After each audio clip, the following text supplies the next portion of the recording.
Vorbeam cu o tovarășă ieri despre faptul că eu din când în când am întrebarea asta eu cu mine, oare sunt gay? Și zicea că bă, e super de apreciat că te întreb chestiile astea pentru că mulți bărbați nu o fac. Și am stat un pic să mă gândesc la chestia asta. Și mi-am dat seama că unul la mână, eu cred că mulți bărbați o fac. Eu cred că aproape toți bărbații o fac, dacă nu toți. La un moment dat îți pui întrebarea asta, n-ai cum.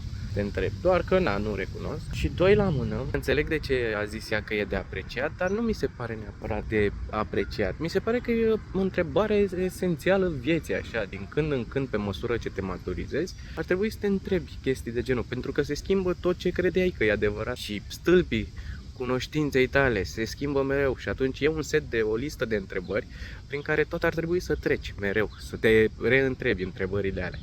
Că nu știu, e foarte interesant pentru mine să mă uit acum în spate și să-mi dau seama când mi-am pus pentru primele dăți întrebarea asta, ce crea în mine versus care sunt sentimentele pe care le aduce acum, știi? Pentru că prima oară când mi-am pus întrebarea asta venea cu frici, venea cu oh my god, dar ce o să creadă lumea, chestii de gen. Și acum, în ziua de astăzi când mi-o pun întrebarea, vine cu alte lucruri. Mă întreb, bă, dar dacă să-mi găsesc o femeie e atât de greu, da, păi un bărbat în lumea asta în care, mai ales în România, cum poți să găsești adevărata iubire pe de altă parte, dacă afli că răspunsul e adevărat, poate de aia nu găseam adevărata iubire în femei. Sunt foarte multe întrebări interesante.